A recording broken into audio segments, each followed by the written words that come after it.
পেতেই পারে। আদালত যদি মনে করে যে কাউকে দুদিনের স্বস্তি দেবে, দিতেই পারে, তো দিয়েছে, নিশ্চয়ই বিচার হবে। আর এই বিচার আগামী দিন হবেই, হাইকোর্ট হোক, লোয়ার কোর্ট হোক, সুপ্রিম কোর্ট হোক, যেখানেই সে যায়, অর্জুন যেখানেই যায়, গুলি সে চালিয়েছে, এটা প্রমাণিত, তো তার বিচার হবে, তার শাস্তিও সে পাবে। সিসিটিভি ফুটেজ প্রকাশ করছে না কেন পুলিশ? সিসিটিভি তো এটা প্রকাশ্যে এসেছে, যে কথা অর্জুন বলেছে তার বাসস্থানের সামনে গুলি বোম চলেছে, যেটা সম্পূর্ণ মিথ্যে।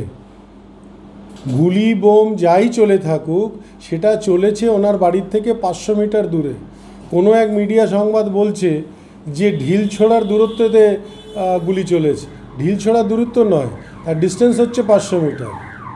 তো 500 মিটার দূরে যেখানে গুলি চলেছে সেখানে উনি গেলেন কেন? আর সেখানে যে দলবল নিয়ে গেছেন, তারা বোম ছুটছে, সেটা তো প্রকাশ্যে এসছে। একটি লরি ছিল, লরির আড়ালে গুলি লেগেছে। যার গুলি লেগেছে সে এই কনফেস, সে বলেছে কথা যে অর্জুনই তার নিজে হাতে গুলি চালিয়েছে। এখানে দ্বিমত কোথায়?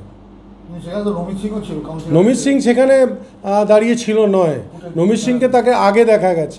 নমিত সিং সেই ওয়ার্কার্সদের সে মিল থেকে বাঁচিয়ে আনতে গেছিল, এবং এটাও দেখা গেছে যে নমিত সিংরা সেখান থেকে সরে যাচ্ছিল। যখন অর্জুন সিং ধাওয়া করে তারা সরে যাচ্ছিল। যদি তাদের লড়াই করার ইচ্ছে থাকতো বা কোনো রকমভাবে কোনো কিছু করার ইচ্ছে থাকতো, তো তারা সেখানে দাঁড়াতো। অর্জুনকে দেখে তো ভয় পেয়ে কেউ চলে যায়নি, তারা ঝগড়াটাকে এড়ানোর জন্য চলে গেছে ওখান থেকে। নমিতের বিরুদ্ধে যেটা হয়েছে সেটা আলাদা কেস, আর এটা আলাদা কেস। দুটো কেসের সাথে কোনো রকমভাবে কোনো লিঙ্ক খুঁজে এখনও পাওয়া যায়নি। আছে, তার হাতে অগ্নিঅস্ত্র দেখা গেছে, সেটা কখন কোথায় কী ব্যাপারে সেটা খতিয়ে দেখা যাবে। আমি তো বলছি সে ফুটেজটা অনেক আগেকার ফুটেজ, এখনকার নয়। সেটা বিচার হবে, দেখা যাবে যে ফুটেজটা তৎকালীন তখনকার, সেই দিনকার, না অন্য কোনো দিনে, সেটা খুঁজে বার করা যাবে। আমরা তো নিশ্চয়ই যাব। অর্জুনকে অর্জুনের শেষ পথটা দেখিয়েই ছাড়ব। শুধুমাত্র এই গুলি চালানো নয়, আমি বলেছি বিকাশ বোস হত্যাকাণ্ডের যে মূল নায়ক সেটা হচ্ছে অর্জুন সিং। আর যত সিরিয়াল কিলিং হয়েছে তার যার মূল নায়ক সে হচ্ছে অর্জুন সিং। সেই অর্জুন আজ না হলে কাল সামনে আসবে সব রকম তথ্য নিয়ে, আর তার প্রমাণ হবে। আপনি কালকে একটা প্রসঙ্গ বলেছিলেন যে অর্জুন সিংকে গ্রেপ্তার হতেই হবে। সেই প্রসঙ্গ পরিপ্রেক্ষিতে নিজে দাবি করেছেন যে জগদ্দলের বিধায়ক নিজেই জাজ সাহেব। আমি জাজ সাহেব ভাবিনি। আমি জানি তাদের কটক্ষ উত্তর এই ধরনকারই হয়, তারা সঠিক উত্তর দিতে পারে না। তো আমি বলেছি যে তথ্য প্রমাণ আমাদের কাছে আছে এবং আমার কাছে আছে, সেই তথ্য প্রমাণ দিয়ে কেউ বাঁচতে পারবে না। আর সেটা আমি প্রমাণ করেছি। বিকি যাদবের যখন খুন হয় তখন প্রথমবার আমি পাপ্পুজা সিংয়ের নামটা তুলেছিলাম। তখন সবাই এই পবন সিং থেকে আরম্ভ করে অর্জুন সিং সবাই বলেছিল ও অন্তর্যামী হয়ে গেছে, ও জ্যোতিষী হয়ে গেছে, ও সবটাই জেনে গেছে, ওই উকিল, ওই কাছারি, ওই পুলিশ, ওই সিবিআই সব হয়ে গেছে, এই কথা বলেছিল অর্জুন এবং ওর পুত্র পবন সিং। কিন্তু আমি তারপরে প্রমাণ করে দিয়েছিলাম যে পাপ্পু সিং ও সঞ্জিত সিং সেই কেসে জড়িত আছে। আমি এটাই বলেছি যে আমি প্রমাণ করে দেবো। আর পবন সিংকে আজকেও বলছি যে আমি আগামী দিনে প্রমাণ করে দেবো।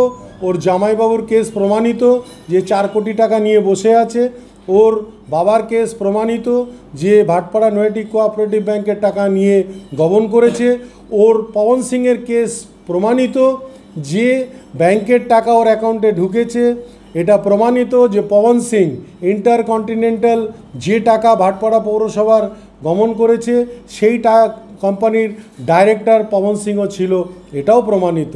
কেউ বাঁচতে পারবে না, সবাইকে কাঠগড়ায় আসতেই হবে। দুদিন পরে রামনবমী, সেই রামনবমী 2 লক্ষ লোকের সমাবেশের কথা বলেছে। আপনারা বারবার রামনবমী কেন টেনে আনছেন অর্জুন সিংয়ের সাথে, আমি বুঝতে পারছি।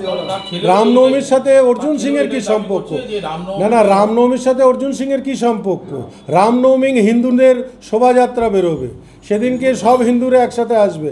ও আমি নিশ্চয়ই, আমি তো 5 বছর ধরে ওই রামনবমীর মিছিল তো আমি বের করি। কই সেখানে তো অর্জুন সিং থাকে না, এখন আমি নিজে বার করি। তাহলে রামনবমীর মিছিলের সঙ্গে হিন্দুত্বর সম্পর্ক আছে, রামনবমীর সঙ্গে সনাতন ধর্মের সম্পর্ক আছে। রামনবমীর সাথে অর্জুন সিংয়ের কী সম্পর্ক আছে? অর্জুন সিং না থাকলে উনি কি পুরীর রাজা নাকি? যে রথের আগে ঝাড় না দিলে পুরীর রথ চাকা চলবে না? উনি কি জগদ্দল ভাটপাড়ার রাজা হয়েছে নাকি? সব মিলিয়ে খানদানি ইতিহাসটা বেরোলে লোকে ওই মিছিলে ওকে যেতে দেবে না। সব মিলিয়ে হাইকোর্টের এই সাময়িক স্বস্তিতে অর্জুন সিং কি রেহাই পাবে? সেটা কোর্টের ব্যাপার, কোর্ট ভার্সেস কোর্ট, প্রশাসন সেই দিকটা দেখবে নিশ্চয়ই। কী রেহাই পাবে কি না পাবে সেটা কোর্ট দেখবে। বিজেপির পক্ষ থেকে দাবি করা হচ্ছে যে আপনারা যে ভিডিও ফুটেজ প্রকাশ করেছেন তা টেম্পারিং করা, কি বলবেন? বিজেপি অনেক কিছুই বলে। অর্জুন সিংয়ের স্ত্রীর গুলি লেগেছিল, অর্জুন সিং বলল পাথর ছিটকে লেগেছে, কিন্তু অ্যাপোলো হসপিটাল থেকে যদি আপনি কাগজটা বার করেন সেখানে দেখা যাবে ওটা গুলি ছিল, পাথর নয়। অর্জুন সিং তো অনেক কিছুই বলে। মিথ্যেই হচ্ছে ওর সাহারা, মিথ্যেই হচ্ছে ওর রাজনীতি। লোকের সঙ্গে জোচ্চুরি করাটাই ওর রাজনীতি, লোককে লুট করাই ওর রাজনীতি, লোককে প্রতারণা করাই ওর রাজনীতি। লোকের বাড়িতে টাকা দেখলে সেই টাকাটা কি করে নিজের পকেটে আনা যাবে, এটাই রাজনীতি। এই রাজনীতি ছাড়া তো অর্জুন সিং কোনো রাজনীতি করে না। অর্জুন সিংয়ের একটাই রাজনীতি, কি করে মানুষকে চিট করবে। He is a cheater. Arjun Singh এক কথায় যদি ইংরেজি কথায় বলা যায় যে সেটা হচ্ছে Arjun Singh is a massive cheater. Cheater ছাড়া ওর কাছে কোনো আক্ষেপ নেই। ও মানুষকে চিট করে, লোককে চাকরি দেওয়ার জন্য চিট করেছে, লোককে লোন দেওয়ার জন্য চিট করেছে, লোককে ব্যাংকে নিয়ে যেয়ে তাদের লোন দেওয়ার জন্য চিট করে সে টাকা নিজের ছেলের অ্যাকাউন্টে নিয়ে এসেছে, ভাইপোর অ্যাকাউন্টে নিয়ে এসছে। ভাটপাড়া মিউনিসিপ্যালিটিকে চিট করেছে, এই অঞ্চলের প্রত্যেকটি রাজনৈতিক মানুষকে চিট করেছে, সাধারণ মানুষকে চিট করেছে, মিল মালিকদের চিট করেছে। He is a cheater. That is the actual, মানে ওর খ্যাতিতে যদি কিছু লাগাতে হয় তাহলে লাগাতে হবে অর্জুন সিং চিটার। দাদা শেষ প্রশ্ন, মূলত অর্জুন সিংকে আপাতত 4 তারিখ অবধি রেহাই দেওয়া হলো, এটা কোথাও কি মনে করছেন বিজেপি বা ব্যারাকপুরের প্রাক্তন সাংসদ নৈতিক জয়? অবশ্যই নয়, অবশ্যই নয়। আদালতে আমরা যে কেউ যাই, সাধারণ থেকে সাধারণ মানুষও যদি যায়, তারা যে কোনো জায়গায় তারা স্বস্তি পেতে পারে। যদি সিঙ্গেল বেঞ্চ কোনো অর্ডার দেয়, ডবল বেঞ্চে সেই অর্ডারকে খারিজ করা হয় বা কোনো স্টে দেওয়া হয়, এটাও ডিভিশন বেঞ্চ। তো এগুলো তো হতেই থাকে, এগুলো তো আইনি লড়াই, আর এগুলো প্রশাসনিক রূপে নিশ্চয়ই দেখবে। তাহলে আপনি কি বলতে চান লোয়ার কোর্ট যে জাজমেন্টটা দিয়েছে সেটা কি ভুল? তাহলে লোয়ার কোর্ট যখন সেশন কোর্ট কোনো জাজমেন্ট দেন তাহলে কি সেটা ভুল? হ্যাঁ, তার উপরে নিশ্চয়ই লোকে হাইকোর্ট যায় রেহাই পেতে, তার উপরে নিশ্চয়ই তারা ডিভিশন বেঞ্চ, ডবল বেঞ্চে যায়, তারা নিশ্চয়ই তার উপরে আরও জায়গায় উপরের জায়গায় যায়। ঠিক আছে, চিফ জাস্টিস বলেছেন, দেখা যাক কী বলেছেন। উনি এখনও মৌখিক অর্ডার দিয়েছেন, এখনও লিখিত কোনো অর্ডার বেরোয়নি। এখন পর্যন্ত যে অর্ডারটার কথা আপনারা আমার কাছে এসেছেন সেই অর্ডারটা এখন পর্যন্ত মৌখিক, কোনো লিখিত অর্ডার বেরোয়নি। ঠিক আছে, মৌখিক অর্ডার এই মুহূর্ত পর্যন্ত বেরিয়েছে, বাকিটা বেরোতে দিন, দেখে নেব।